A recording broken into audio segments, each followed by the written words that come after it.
I speak before you in the exercise of my personal and collective privilege to raise my dismay to this fellow counselor of us. Sa totoo lang, hindi ko mapigilan ang aking sarili sa mga maaari kong bitawan na salita, kaya minabuti kong na lamang sinulat at basahin sa inyo. Noong nakaraang Lunes, isang kapwa ko konsehal ang kinamayan ako para formal magpaalam sa kanya bago sumakay ng elevator. Ngunit, imbes na maayos na pagkamayan ang mangyari, kinamayan niya ako at dinutdot ang aking palad ng ilang beses. Senyales na inaaya ako makipagtalik sa kanya sa harap ng mga barangay officials at opisyal ng gobyerno ng lungsod.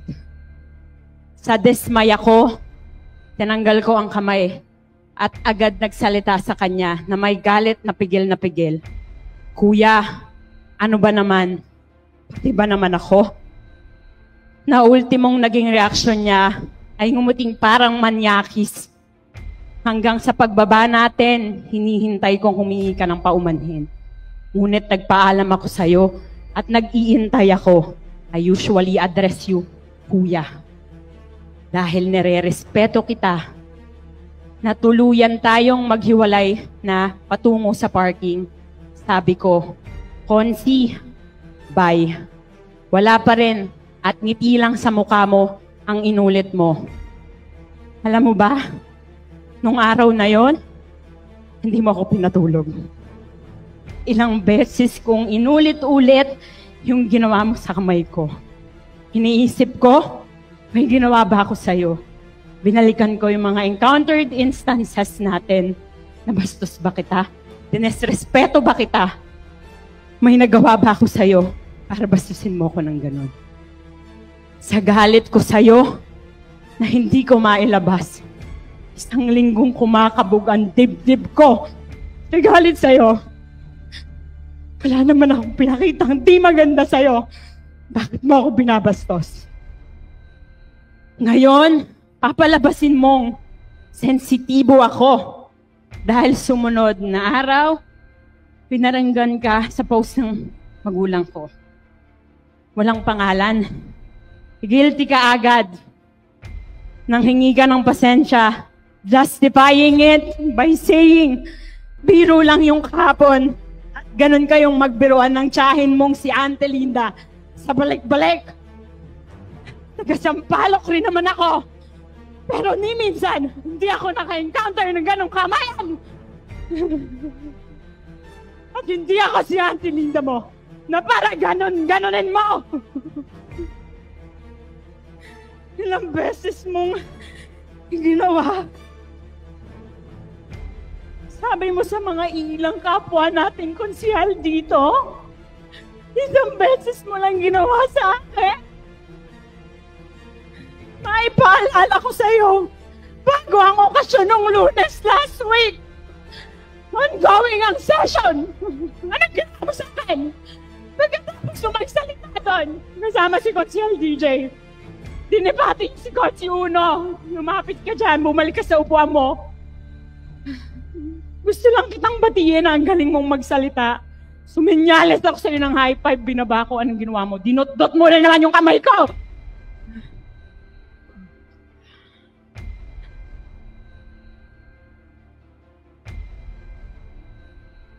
Pero pinalambas ko yun nung araw na yun. Hindi pa natatapos. Patapos ang Agosto. Naaalala mo rin. Tinanong mo ko, anong gagawin ko sa huling linggo ng buwan na iyon? Sabi ko, magpapamasahe ako dahil stress ako nitong nakaraang buwan. Sa sagot mo, inabisuhan mo kung subukan ko ang yoni massage na hindi ko naman alam kung anong ibig sabihin nun. Wala akong ideya kung ano ba iyon. Yung mukha mo habang kinukwento ang massage na yun ay para bang nagpipigil ng tawa dahil sabi mo, nag-training ka sa China noon, 6 weeks ka dun. Hindi ko pinansin At nang may lumapit na isang kasamahan natin rito sa konseho, nag-uusap tayo, pinasok mo na naman ang yoni massage. At tinanong ako ng isang konsehal, nakausap natin. Ang sagot ko, hindi ko alam. At ginugel niya ang lumabas, a massage that focuses on the female genitalia, na kinagulat naming dalawa ng kapwa nating konsehal. Samot sariwain mo pa, ilang beses mo kong sinasabihan, pag nakasuot ako nang kita ang dibdib ko, sasabihin mo sa akin at lilingon ka dyan sa likuran ko. Bakit ko tinatago? Buksan ko pa ang damit ko? Marami ka ring binurang mga random messages mo sa akin, katulad ng nakasitro ka kanina. Good morning, sexy. Inaabangan ko ang suot at buhok mo kanina. Patingin muna ng good morning face mo at pantulog mo para good morning talaga. Meron ka pang mga sinend sa akin na link ng yoni massage at sabi mo, yoni affairs yun. Kaya sa mga kapwa ko babae sa lungsod ng Maynila, sa buong Pilipinas at sa buong mundo, hindi nyo kailangan magpanggap para tratuhin kayo ng tama at hindi kayo nag-iisa. Hinihikayat ko kayong lahat, huwag mangamba, huwag magsarili, huwag mag-isa, huwag magkulong, huwag matakot. Wala kayo, wala tayong dapat ikahiya.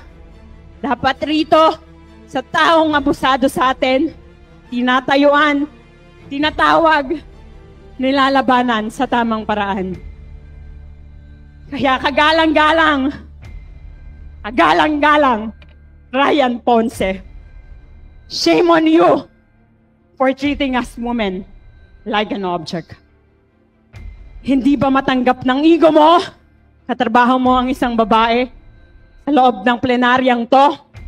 Kaya gusto mong binabastos kami para ma-uplift ang pagkalalaki mo. Tumayo ako rito para maging ehemplo. Sabi ko, ba't ba nangyari sa akin to? Siguro sabi ng Panginoon, anak, alam kong hindi ka tatahimik at magiging boses ka ng mga kapwa mo kababaihan na pinagdadaanan to. Naway magsilbing aral sa ating lahat to. Alam niyo, kadalasan, sa mga nababalitaan ko at napapanood, sa isang work environment, may stigma. Pag nilabanan mo ang mga tulad neto, lagi kang na-isolate, making you feel like may mali sa'yo for standing. Kaya maraming nagpapakamatay eh. Bihira ang gustong makinig at umintindi. Was this worth it? Yes! Is it worth it for my sanity? Sa totoo lang, hindi ko mapigilan ang aking sarili sa mga maaari kong bitawan na salita, kaya minabuti kong na lamang sinulat at basahin sa inyo.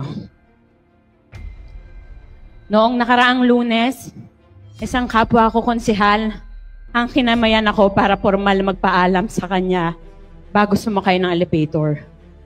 Ngunit, imbes na maayos na pagkamayan ang mangyari, kinamayan niya ako at dinutdot ang aking palad ng ilang beses. Senyales na inaaya ako makipagtalik sa kanya sa harap ng mga barangay officials at opisyal ng gobyerno ng lungsod. Sa dismay ako, tinanggal ko ang kamay at agad nagsalita sa kanya na may galit na pigil. Kuya, ano ba naman? Pati ba naman ako? Na ultimong naging reaksyon niya ay ngumuting parang manyakis. Hanggang sa pagbaba natin, hinihintay kong humingi ka ng paumanhin. Ngunit nagpaalam ako sa'yo at nag-iintay ako. I usually address you, Kuya. Dahil nire-respeto kita, natuluyan tayong maghiwalay na patungo sa parking. Sabi ko, Konsi, bye. Wala pa rin at ngiti lang sa mukha mo ang inulit mo. Alam mo ba, Nung araw na yon, hindi mo ako pinatulog. Ilang beses kong inulit-ulit yung ginawa mo sa kamay ko. Iniisip ko, may ginawa ba ako sa'yo? Binalikan ko yung mga encountered instances natin. Nabastos ba kita? Dinesrespeto ba kita? May nagawa ba ako sa'yo para bastusin mo ko ng ganon? Sa galit ko sa'yo na hindi ko mailabas, isang linggong kumakabog ang dibdib ko. Sa galit sa'yo, wala naman akong pinakitang di maganda sa'yo. Bakit mo ako binabastos? Ngayon, papalabasin mong sensitibo ako. Dahil sumunod na araw, pinaranggan ka sa post ng magulang ko. Walang pangalan. Guilty ka agad. Nang hingi ka ng pasensya, justifying it by saying, biro lang yung kahapon. At ganun kayong magbiruan ng tiyahin mong si Auntie Linda sa balik-balik. Nagasampalok rin naman ako. Pero ni minsan, hindi ako naka-encounter ng ganong kamayan. At hindi ako si Auntie Linda mo na para ganonin mo. Ilang beses mong ginawa. Sabi mo sa mga ilang kapwa nating konsihal dito, isang beses mo lang ginawa sa akin. Maipaalala ko sa'yo, bago ang okasyon ng Lunes last week, ongoing ang session. Anong ginawa mo sa akin? Pagkatapos mo magsalita doon, kasama si Coach DJ, dinibati si Coach Uno. Lumapit ka dyan, bumalik ka sa upuan mo. Gusto lang kitang batiin na ang galing mong magsalita. Suminyales ako sa'yo ng high five, binaba ko. Anong ginawa mo? Dinot-dot mo na naman yung kamay ko!